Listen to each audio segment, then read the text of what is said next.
Now we are seeing a humanitarian catastrophe unfolding in Ukraine. We're witnessing civilians being injured, killed, displaced. In only a matter of 4 days, more than 500,000 people had to flee their country, their motherland, the only life they have ever known, and they need our solidarity. Not only refugees from Ukraine, but refugees from everywhere, all around the world, need our solidarity. We always look at refugees as an abstract generalization or just numbers. And when we do that, we don't feel much. We can't empathize much because numbers bring numbness. And we have to unpack that numbness. In order to connect, we need to know people's stories, their pain, their hurt, their dreams. And when we do that, we realize actually the people we've seen as the other they're not that different than me, than us. You know, I am the other actually, you know, the other is my sister, the other is my brother. So the word I want to talk about today is refugee. And compared to most of the other words that I have been exploring, talking about on this YouTube channel, the word refugee is actually a relatively recent word. It has a very interesting pedigree. It takes us back to 17th century. Back then, there was an influx, a flow of migrants crossing the channel coming from France. The Protestant minorities known as the Huguenots in France, escaping death and violence under a Catholic monarchy. They came over here and they gave us also the word refugee in the English language. Today, of course, there are so many artists, writers, journalists, workers, people of all walks of life and disciplines who can trace their family origins back to the Huguenots. And these people have contributed so much to culture and society and the economy. It's also interesting that there are these stunning descriptions of the Huguenots and how they arrived on boats, families, children and women daring to make a very dangerous journey and crossing the sea, crossing the waters. And those scenes, those descriptions are quite reminiscent of the scenes that we are witnessing today. But of course, we have forgotten history. Forgetting is easy, amnesia is easy, and today we almost exclusively associate the word refugee with people coming from outside of Europe. You know, we associate it with non-Western communities. But all I'm saying is it wasn't always so. I am interested in this range of words: immigrant, exile, expat, belonging, non-belonging. They're all issues that are very close to my heart. And before I want to move forward, I also want to share with you an observation that I have.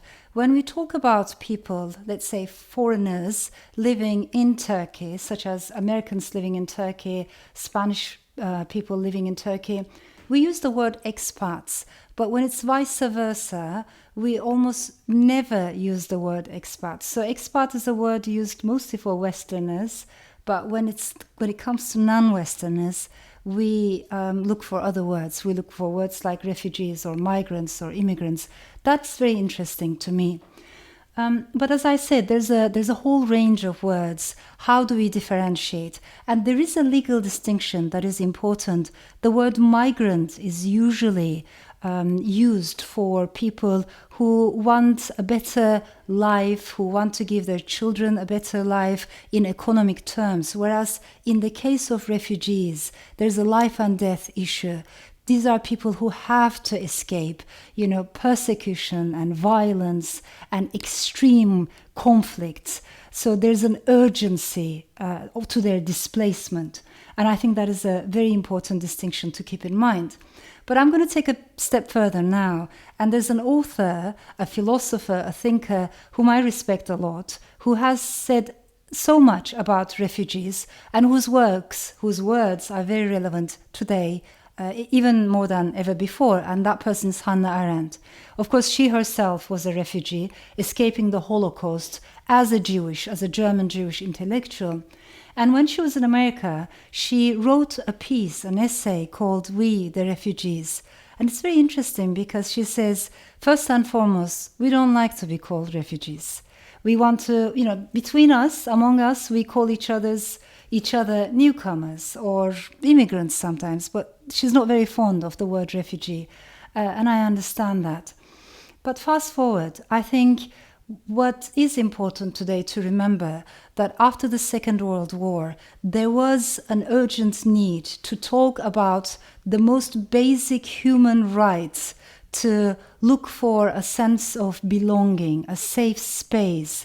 And it's not a coincidence that in late 1940s and early 51, with the Convention on Refugees, all of that was put into words and into our legal codes.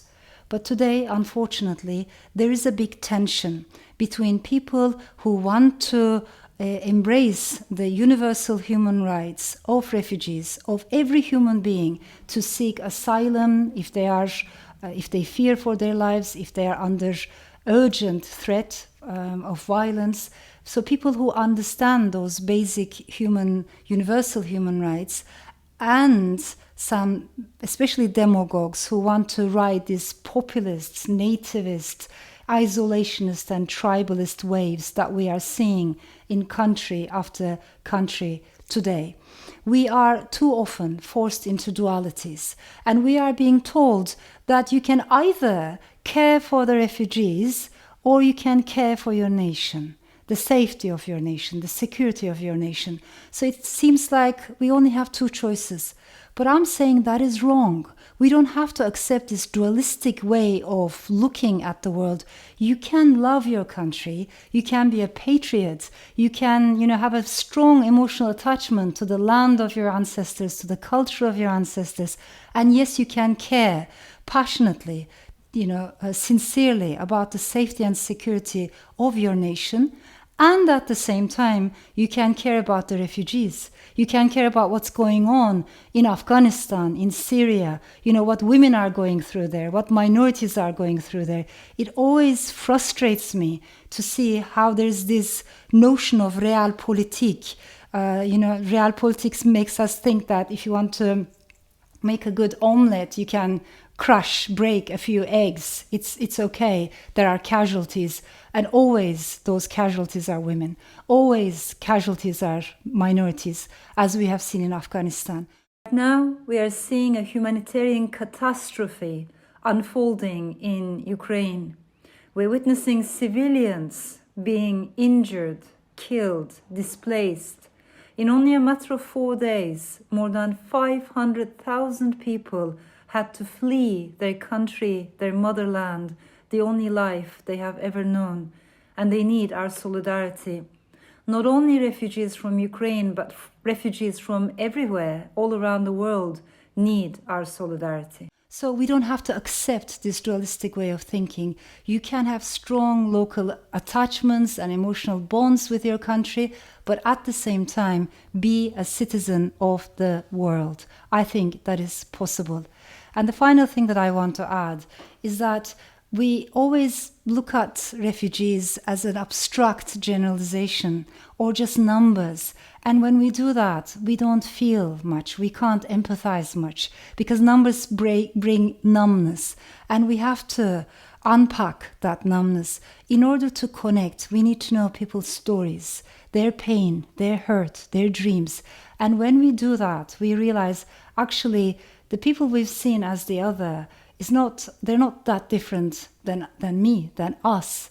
I am the other actually, the other is my sister, the other is my brother. So in order to make that intellectual journey and to be able to connect and empathize, I think we do need to know each other's stories.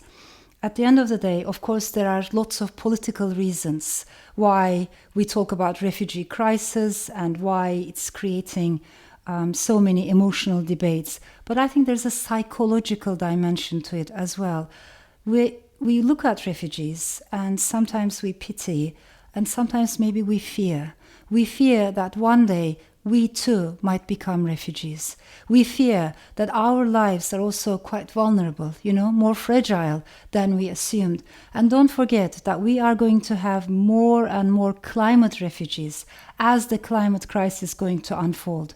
So all I'm trying to say is, next time you talk about a refugee family, please bear in mind that it could have been you, and it can be you. This is not a problem that is reserved for only one part of the world or that part of the world. We're all in this story together. And I think it's better if we understand that as human beings, we are interconnected. Our stories, our destinies, and yes, our happiness, they're all interconnected.